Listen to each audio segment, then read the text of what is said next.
My parents sent a group text saying, "We think it's best if you step back for a while." My aunt even hit them with a thumbs up. I replied, "Understood. I'll respect that and step back from the family fund too."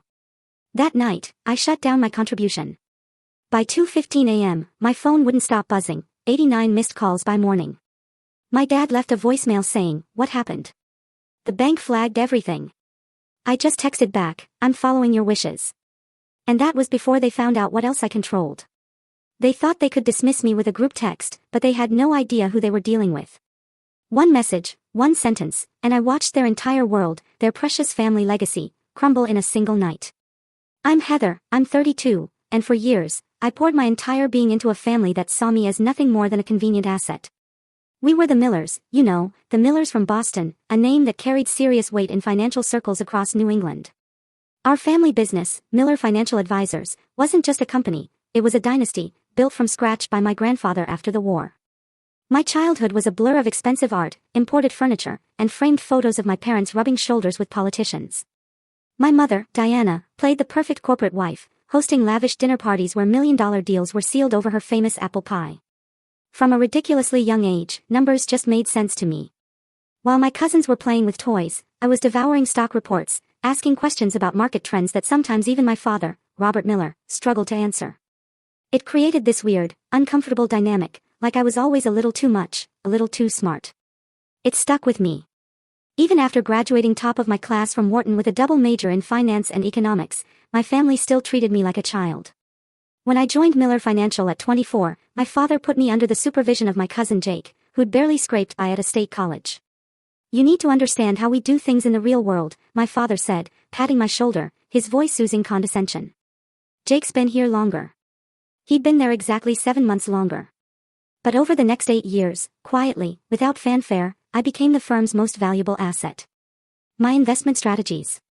They consistently outperformed market averages by 7 to 9%, while the industry was popping champagne corks for a measly 2% gain. Clients started asking for me, specifically. But still, my father would stand up in board meetings, puff out his chest, and take credit for my team's performance. Then there was the family fund. It was separate from the business, a $12 million pool that family members contributed to, used for everything from new ventures to lavish vacation homes. My personal contribution had grown to $4.2 million over the years, nearly 35% of the total. What no one in my family knew, what I kept locked away tighter than Fort Knox, was that I'd been quietly building my own separate investment portfolio since college. While they jetted off to the Hamptons every summer, I was meeting with startup founders, angel investors. While they bought luxury cars, I was buying minority stakes in emerging tech companies. By my 32nd birthday, my personal investments had quietly swelled to $17 million. Last Thanksgiving, my Uncle William raised a toast. To the Miller family business, he boomed, where we all pull our weight and share the rewards equally. Everyone cheered, totally oblivious to the fact that my division had generated 62% of the company's profits that quarter. I just smiled, raised my glass, and made a mental note: accelerate the exit strategy. Family meetings were a monthly tradition, held in the mahogany-paneled conference room downtown. I'd present detailed analyses and growth projections, only for my Uncle Richard to interrupt with statements like, "That's all very technical, but what does your father think?" My mother would pull me aside afterward, with well-meaning but utterly infantilizing advice. "Honey," she'd say, "men don't like women who sound too smart. You need to let your father and uncles feel important." My Aunt Patricia, the same one who'd later give the thumbs up to my exclusion, never worked a day in the business. But she sat on the board and received the same profit share as those of us working 60-hour weeks. Her special talent: taking credit for other people's ideas, especially mine. Remember when Heather mentioned international markets? She once announced, "I've been thinking we should expand into Europe." This was 3 weeks after I presented a detailed European expansion plan that they'd tabled for further consideration. The only family member who seemed to see what was happening was my cousin Amanda. Over lunch one day, she leaned in, confiding, "They do the same thing to me, but worse, because I don't have your financial skills to make them money. They just want me to marry someone useful to the business." Despite all this, I remained stubbornly loyal. I truly believed that eventually, my contributions would be recognized, respected. I kept pouring my talent into growing the family wealth, all while quietly building my own safety net. I bought a beautiful brownstone in Back Bay, not under my name, but an LLC, and renovated the home office with state-of-the-art tech. I hired a small, loyal team who worked directly for me, completely separate from the family business, all under strict NDAs. I even secured patents for several financial algorithms I developed in my weekend hobby time. I never flaunted my success.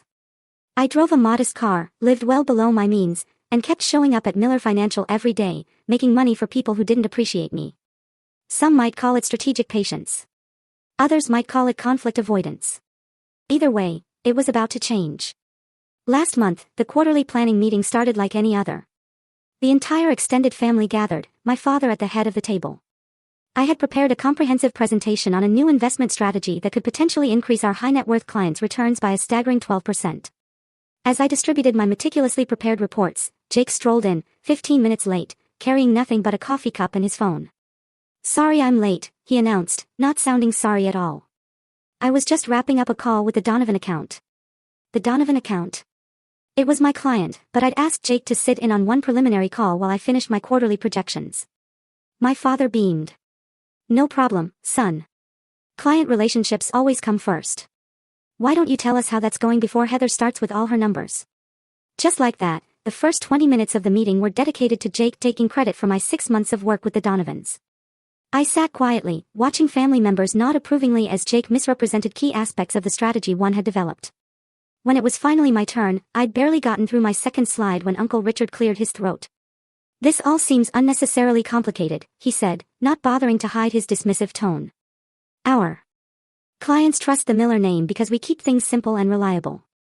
Aunt Patricia nodded vigorously. "Exactly.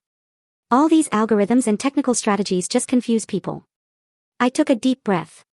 "Actually," I said, trying to keep my voice even, "our client surveys indicate they're specifically coming to us for more sophisticated approaches.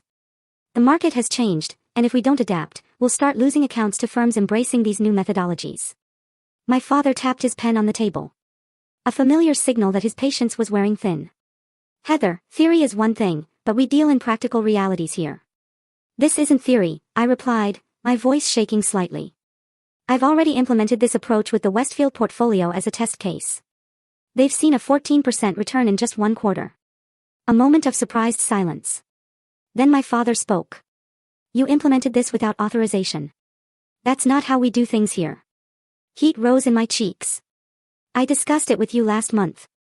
You said to do whatever I thought best with the Westfield account since it was underperforming."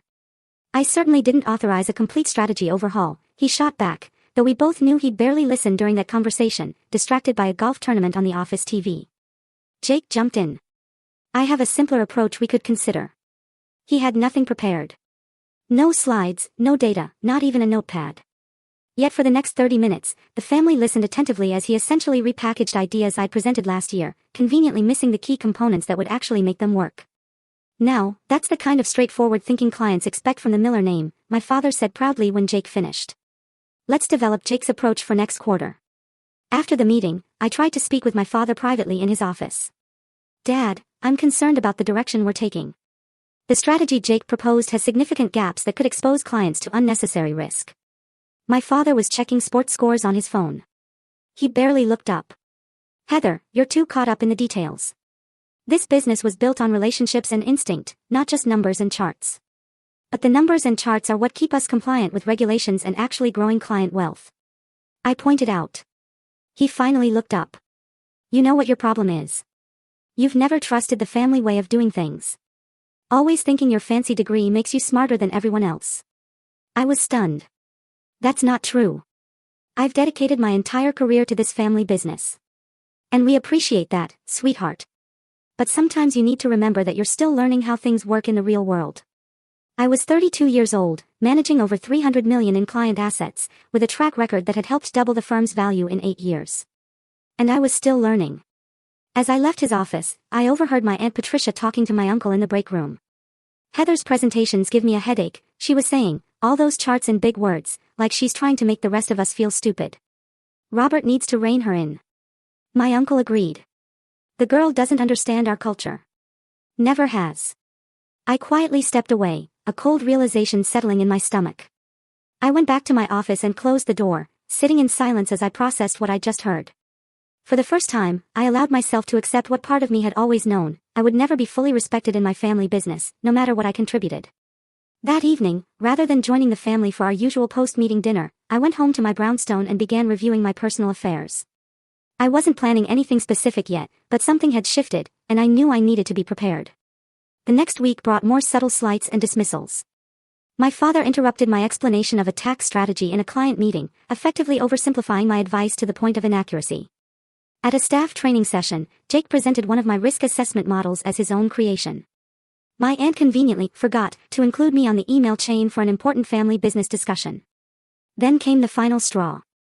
I arrived early at the office on Tuesday to prepare for a meeting with our largest client, only to find the meeting had been moved up and was already in progress. Through the glass walls of the conference room, I could see my father, Jake, and two other family members sitting with clients I had worked with for years.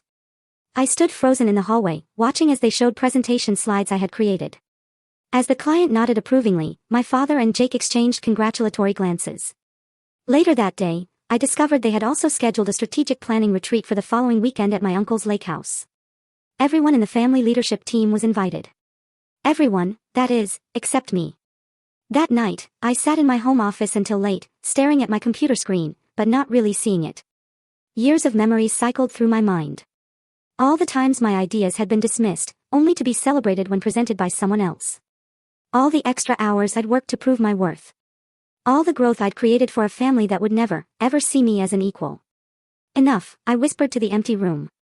Whatever happened next, I knew I was done being undervalued and overlooked. 3 days later, on Friday afternoon, my phone buzzed with a notification from our family WhatsApp group.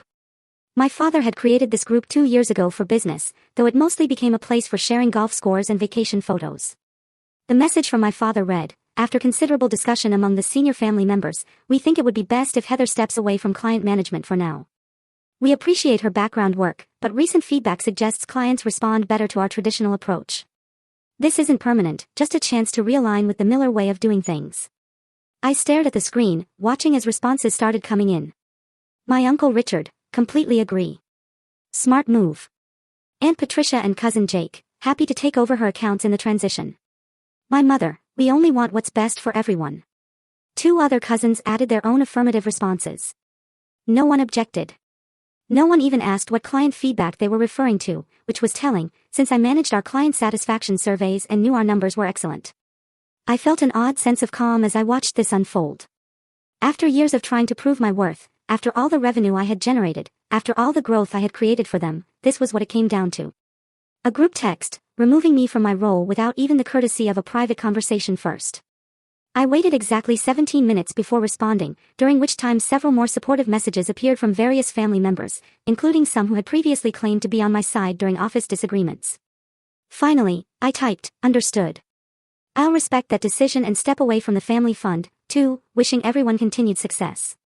Short, professional, and containing a bombshell they didn't yet understand.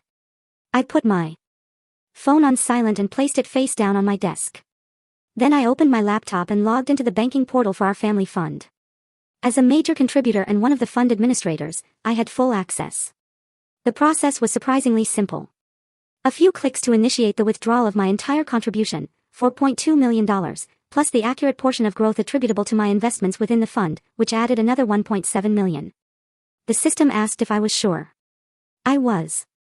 I then sent a formal email to our family attorney, documenting my withdrawal from the fund, citing the section of our family agreement that allowed major contributors to exit with proper notice. I blind copied myself on a separate email account for records. The family fund had always operated with a liquidity requirement, keeping at least 50% of assets in easily accessible accounts. This meant my withdrawal wouldn't bounce due to insufficient liquid assets, but it would immediately and dramatically alter the fund structure and capacity. Our banking alerts were set to notify all administrators of any transaction over $50,000. I was counting on the fact that most family members, enjoying their Friday evening, wouldn't check those notifications until much later. With that done, I sent another email to my private team, informing them of upcoming changes and setting a meeting for Monday morning. I then went to my home safe and retrieved all the key documents I had carefully organized over the years, copies of patents, client contracts with my personal service clauses, documentation of my independent business entities, and evidence of which investment strategies were legally mine rather than the firm's. I made myself a cup of tea and sat in my living room, looking out at the Boston skyline as dusk settled over the city. A small part of me felt a twinge of sadness at the bridge I was burning. These were, after all, the people I had grown up with, worked alongside, and tried to please for my entire life. But a stronger part of me felt something else. Liberation. The constant need to prove myself. To swallow slights. To watch less qualified people take credit for my work. It was over. Whatever happened next, I would no longer be the overlooked daughter trying to earn a seat at a table that had been designed to exclude me. My phone started buzzing around 7:30 p.m. I glanced at it once, seeing several WhatsApp notifications and texts from various family members, but I didn't read them. Instead, I turned on a movie I'd been wanting to watch, ordered my favorite takeout, and gave myself permission to enjoy my Friday evening. At exactly 10:47 p.m., my phone rang with my father's specific ringtone. I let it go to voicemail. He called again, immediately. And again. On the fourth call, I turned my phone off completely. I slept surprisingly well that night. When I turned my phone back on at 7 a.m. Saturday morning, I had to wait several minutes for all the notifications to finish loading. 64 missed calls. 127 text messages. 43 WhatsApp messages. 17 voicemails. I made myself coffee before listening to any of them. The first voicemail, from 10:48 p.m., Heather, it's Dad. Call me immediately about this fund transfer. There must be some mistake.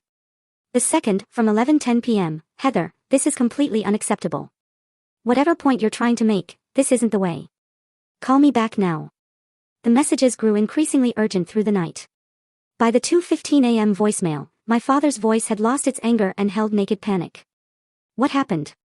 The bank has flagged everything. The fund is completely frozen due to suspicious activity. You need to call me back right now. The most recent one, from 6:30 a.m., was different. My father's voice was quieter, with a tone I'd rarely heard from him.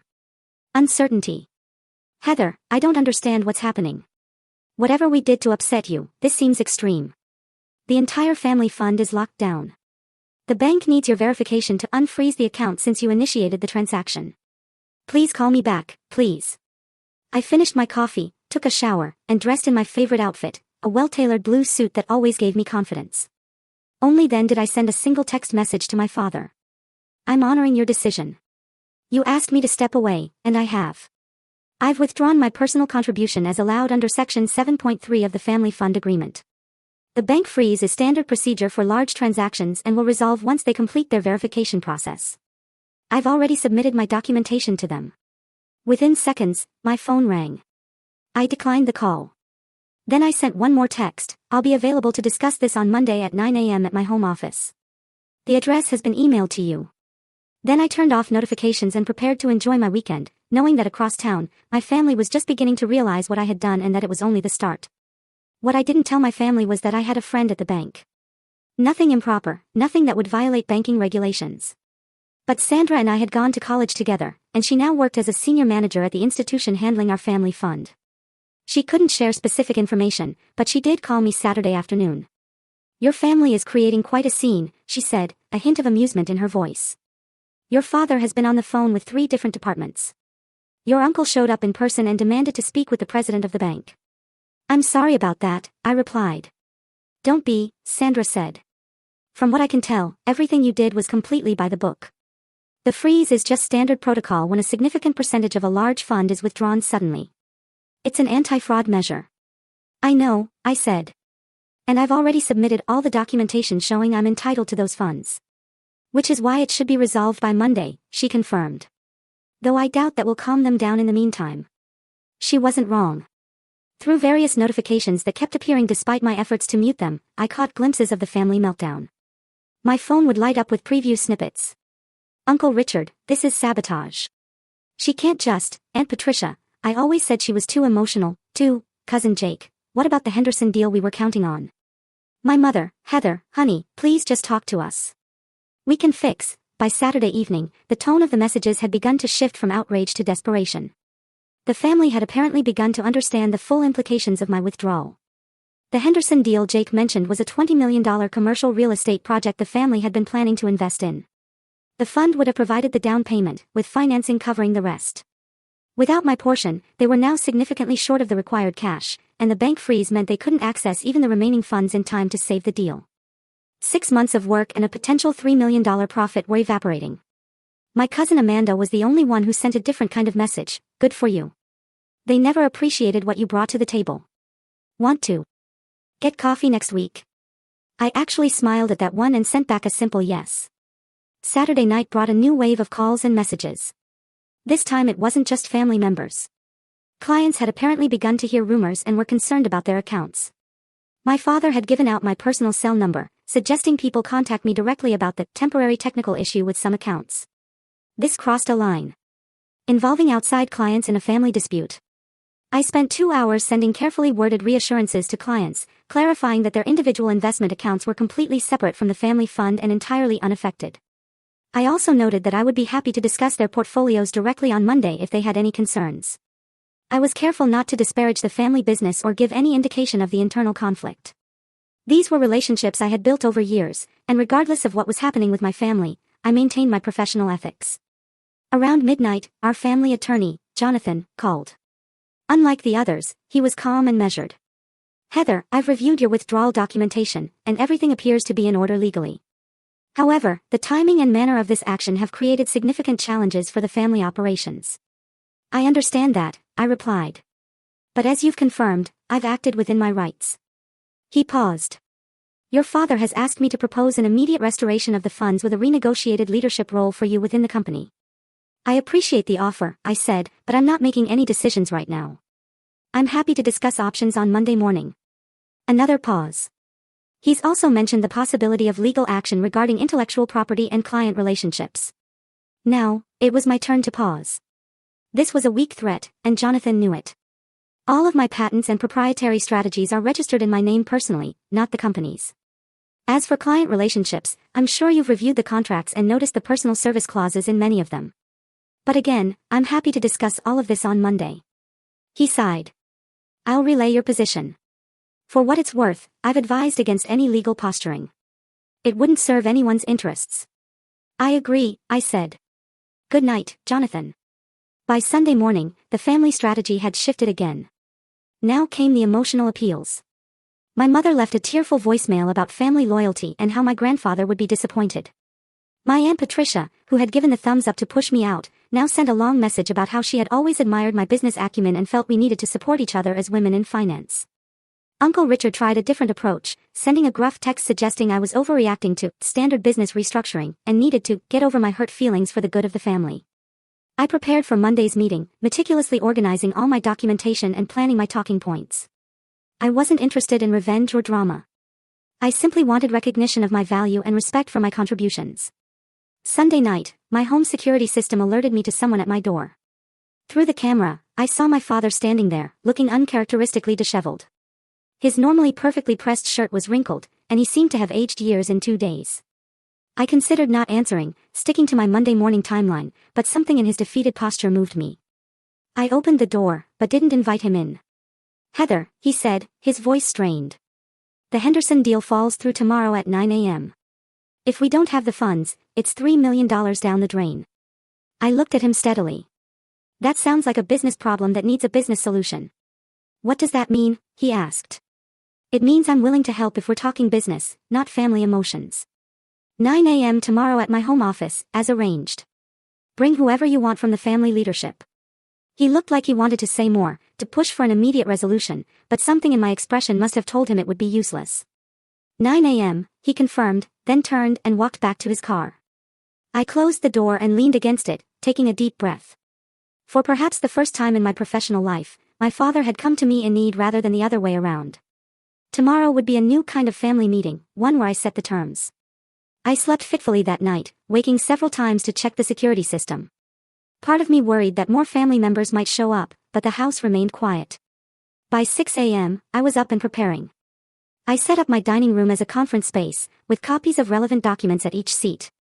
I made coffee and arranged a tray of pastries, a professional touch that also gave me something normal to focus on. At 8:30, my security system alerted me again. They were early. Through the camera, I saw not just my father, but also Uncle Richard, Aunt Patricia, Cousin Jake, and our attorney Jonathan. The family had brought their full leadership contingent. Good. I was ready for all of them. At precisely 8:59, I opened my front door. My father stood at the front of the group, with the others arranged behind him like some sort of family business army. Their expressions ranged from my father's tense determination to Jake's poorly concealed hostility to Aunt Patricia's sudden attempt at warmth. "Come in," I said, simply stepping aside. They filed into my home, some of them looking around with obvious surprise at my tastefully appointed brownstone. I had never invited family to my personal space before, and I could see them reassessing things as they noted the original artwork and high-end furnishings. "The dining room is set up for our meeting," I directed, leading them through the hallway. As they took seats around my table, I remained standing at the head, a position my father typically occupied in family meetings. He noticed this immediately, but said nothing as he took a chair to my right. "Coffee?"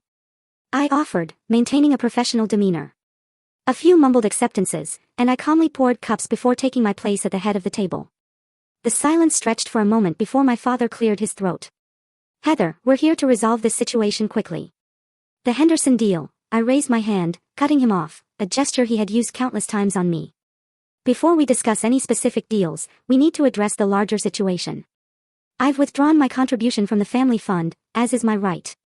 The bank has confirmed the transaction is proper, and the freeze should be lifted by noon today." "This is ridiculous." Uncle Richard burst out. "You're holding the family hostage over what?" "A bruised ego because we suggested you take a different role." I turned to him with a calm I didn't entirely feel. "This isn't about ego, Uncle Richard. This is about value and respect. For 8 years, I've generated consistent returns above market average. My division has brought in 62% of company profits. My client satisfaction ratings are the highest in the firm. Yet, I was removed from client management via group text, without discussion, based on claimed feedback that doesn't exist. We were going to discuss it in detail at the retreat, Aunt Patricia interjected, her voice honey-sweet. "We just wanted to get the basic decision communicated first." "The retreat I wasn't invited to," I pointed out. "That was an oversight," my father said quickly. Jake snorted. "Come on, Heather. You're making a mountain out of a molehill. So, you got your feelings hurt. Did you have to blow up a major deal over it?" I turned to Jake, maintaining my composure. "I didn't blow up anything. I simply withdrew my personal contribution, which happened to be a larger percentage than anyone anticipated. That reveals the real problem here. You've all been taking my contribution for granted, both financially and professionally." My father leaned forward. "Whatever mistakes we've made, and I admit there may have been some, this response is disproportionate. You've put a $3 million deal in jeopardy. A deal that apparently couldn't happen without my money. Yet I wasn't consulted on," I noted. Jonathan, our attorney, spoke up for the first time. "Perhaps we could focus on immediate solutions first, then address the longer-term concerns afterward. The Henderson deadline is the most time-sensitive issue." I nodded. "That's reasonable. I'm prepared to wire $5 million to the family fund this morning, sufficient to cover the Henderson down payment with a buffer." Everyone started talking at once, relief evident in their voices, until I raised my hand again. "But this will be structured as a loan from my personal holdings to the family fund, with standard market interest rates and specific repayment terms. Jonathan can draw up the paperwork immediately." The relief around the table faltered. "A loan?" my father asked. "You're going to charge your own family interest?" "This is a business transaction," I replied evenly. "Which is how you've always insisted we approach things at Miller Financial. I'm offering market rate financing on extremely short notice to save a valuable deal. Any other lender would charge significantly higher rates given the time constraints." Jonathan nodded reluctantly. "She's right. It's actually quite a reasonable offer under the circumstances." My uncle's face had turned an alarming shade of red. "This is extortion." "No," I corrected. "This is negotiation. The alternative is to let the Henderson deal fall through, which serves no one's interests." My father studied me for a long moment. I could see the calculations happening behind his eyes, weighing pride against practicality, emotion against business. "Fine," he finally said. "Jonathan, draw up the loan agreement. But Heather, after this, we expect you to return to your role at the company and reinvest in the family fund. We can discuss a more appropriate leadership position for you." I shook my head. "That's not on the table today. The loan for the Henderson deal is a separate matter. My future involvement with Miller Financial and the family fund will require a completely new agreement." Aunt Patricia leaned toward me, her voice dropping to what she probably thought was a sympathetic tone. "Heather, dear, I understand you're upset. We all say and do things in the heat of the moment, but we're family." "Yes, we are," I agreed. "And family should treat each other with respect." The group message asking me to step away made it clear how much my contributions are valued. "That was poorly handled," my father admitted. "I take responsibility for that, but surely we can move past a single communication mistake." "It wasn't a mistake," I said quietly. "It was a symptom of a pattern that's existed for years. My ideas are dismissed until someone else presents them. My achievements are attributed to team effort, while others are celebrated individually. My professional judgment is questioned despite consistent results. I looked around the table, meeting each person's eyes. I've brought millions in profit to this family, and in return, I've been treated as an afterthought. That ends today. The room fell silent as the full impact of my words sank in. For the first time, I wasn't backing down or smoothing things over. I wasn't accepting a pat on the head and a promise to do better next time. Finally, Jake broke the silence with a dismissive laugh. This is all very dramatic, but let's be realistic. You need the Miller name and connections as much as we need your number crunching. Where exactly do you think you're going to go? That was the opening I had been waiting for. I smiled. That brings us to the next item on our agenda. I pressed a button on a small remote, and the large television on the dining room wall lit up with a presentation. The first slide showed a logo I had designed myself, Heather Miller Capital Management. I've been operating my own investment firm as a separate entity for the past 4 years, I explained, advancing to the next slide, which showed impressive growth charts. My personal clients have enjoyed average returns of 17%, compared to the 9% at Miller Financial.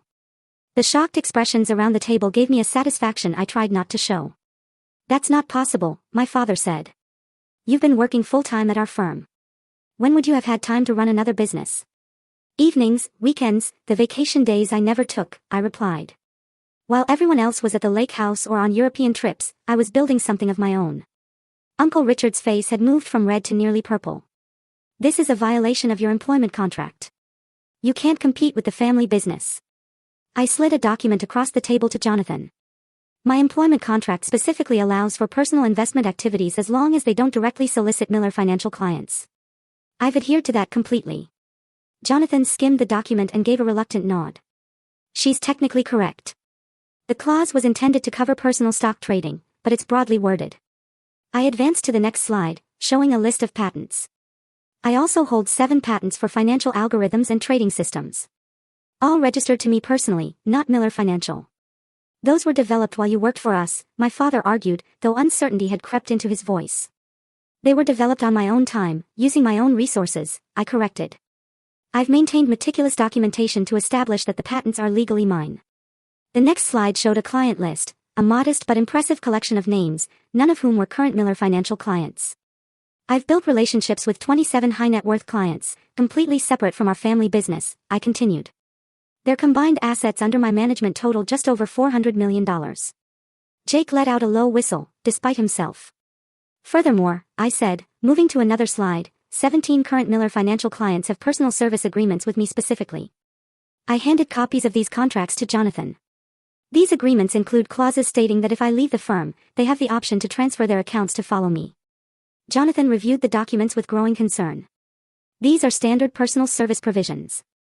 Many high-end clients insist on them to ensure continuity with their preferred advisor. My father looked stricken. How many of our clients have these agreements? Clients representing approximately $230 million in assets, I replied evenly. The room fell silent again as everyone processed the implications. Not only had I built a successful separate business, but I could potentially take a significant portion of Miller Financial's client base with me if I left. When did you plan all this? My aunt asked, her false warmth completely gone now. I didn't plan it as a strategy against the family, I said honestly. I started building my separate business because I realized years ago that no matter what I contributed, I would never be fully respected at Miller Financial. It was self-preservation, not sabotage. I advanced to one final slide, showing a comparison between Miller Financial's performance and my own firm's results over the past 4 years. The difference was stark. I'm not sharing this to hurt anyone, I said, softening my tone slightly. I'm sharing it to demonstrate that I've earned the right to be taken seriously. I'm not asking for special treatment. I'm asking for the recognition my results deserve. My father stared at the screen, then back at me. For the first time in my professional life, I saw something new in his eyes, respect, tinged with regret. What do you want, Heather? He asked quietly. First, we complete the loan agreement for the Henderson deal to address the immediate need, I replied. Second, I take a 1-month leave of absence from Miller Financial to give everyone time to consider next steps. Third, we reconvene in 30 days to discuss either my return under new terms or my formal departure and the transition of my clients. I looked around the table. Those are my non-negotiable terms. Jonathan spoke up. From a legal perspective, these are reasonable requests given the circumstances. I would advise accepting them. Uncle Richard looked like he wanted to argue further, but my father raised a hand to silence him. A gesture I had seen countless times in family meetings, but never directed at one of the senior members. "We accept your terms," my father said. "Jonathan will draw up the loan agreement immediately and will formalize your leave of absence today." Jake started to protest, but my father cut him off. "Enough, Jake. The situation has changed, and we need to adapt." As Jonathan began drafting the loan document on his laptop, an uncomfortable silence fell over the room. I could see various family members processing the new reality, a reality where I held significant power they hadn't known existed. Aunt Patricia, ever the political weather vane, was the first to adjust her approach. "Heather, I've always said you were the most talented financial mind in the family. I look forward to seeing what role you might take when you return." The insincerity was almost comical, but I simply nodded politely. Within an hour, the loan agreement was finalized. I signed the document, and the transfer was initiated immediately. The Henderson deal would proceed, saving the family from an embarrassing and costly failure. As everyone prepared to leave, my father lingered behind. When we were alone, he looked around my home with new eyes, taking in the success I had built independently. "I underestimated you," he said, finally. "I've been doing it your entire life, haven't I?" I didn't answer directly. The family meeting in 30 days will be an opportunity for a fresh start, one way or another. He nodded, looking suddenly older and very tired. "For what it's worth, I'm proud of you, even if I haven't shown it." "Thank you," I said, and meant it. "But I needed that recognition years ago, not after I forced your hand." He nodded again, accepting the truth of my words, then turned to leave. At the door, he paused. "Your grandfather would have been impressed.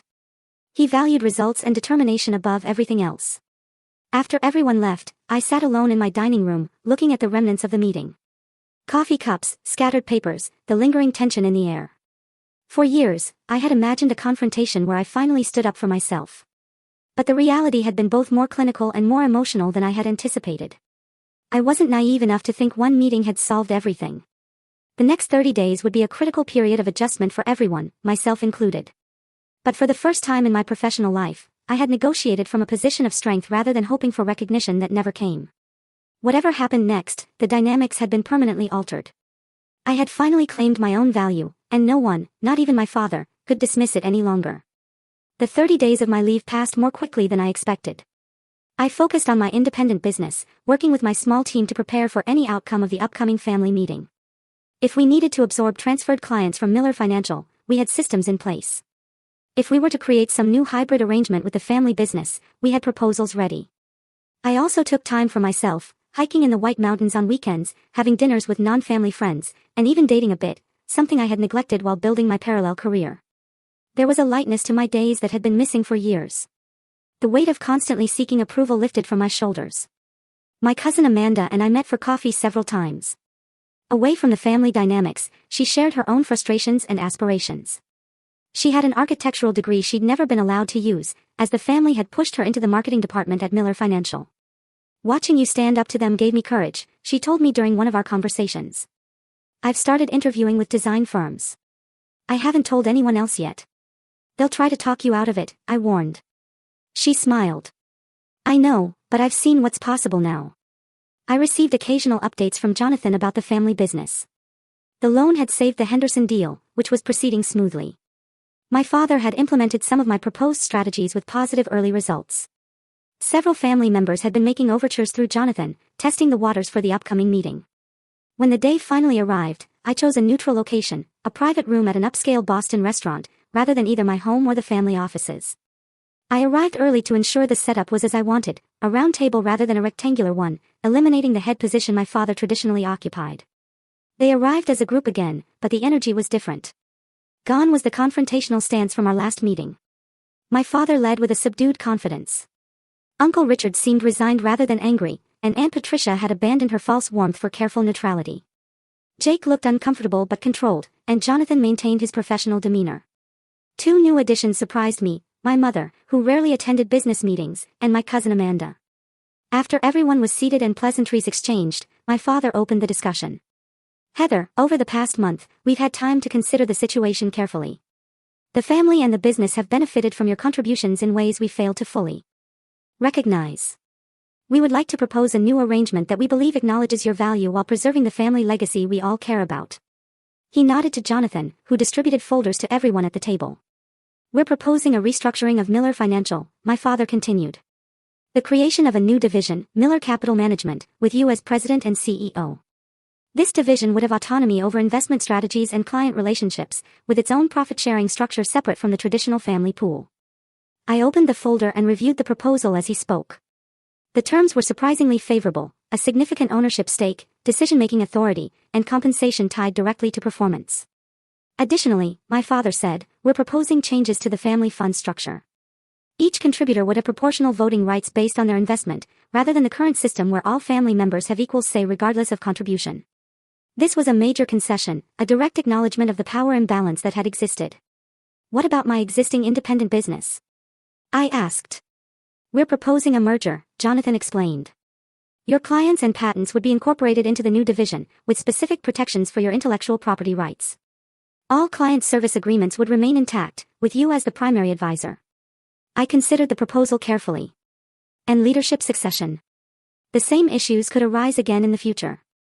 My father nodded. The restructuring includes a merit-based succession plan for all divisions.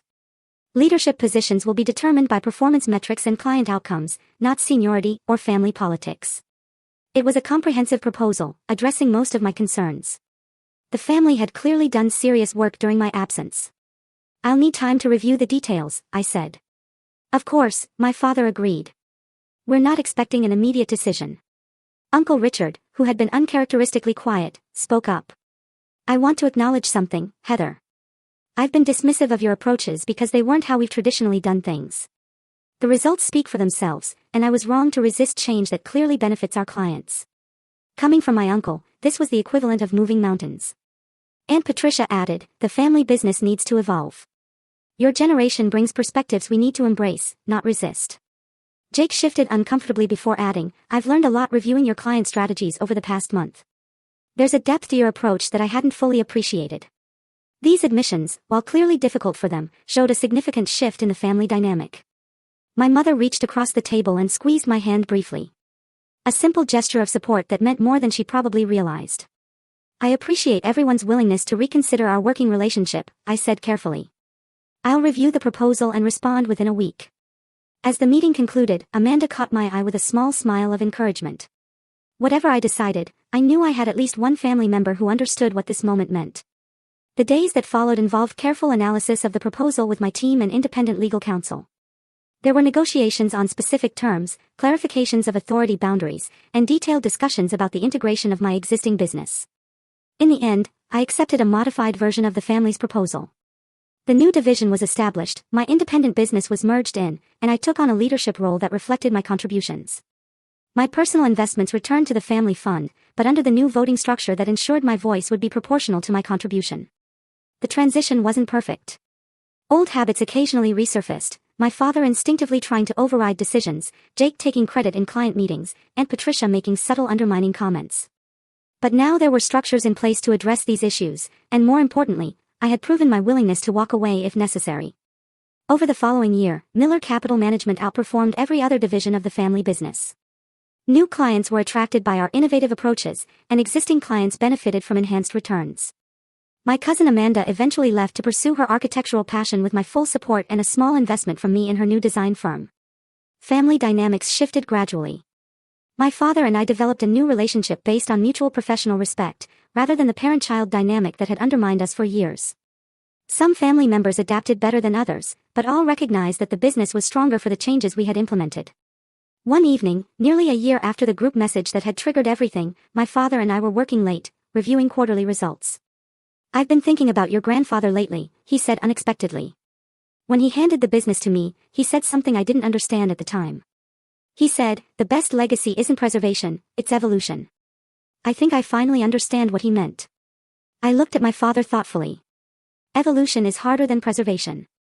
It requires admitting that the original form might not be perfect. He nodded. Pride makes that difficult. I was so focused on maintaining what he built that I resisted changes that would have made it better. He smiled slightly. Even when those changes came from the person most committed to its success. It's never too late to evolve, I said. The journey from being undervalued to being respected hadn't come easily. It had required me to build leverage, to be willing to walk away, and ultimately, to force a confrontation I would have preferred to avoid.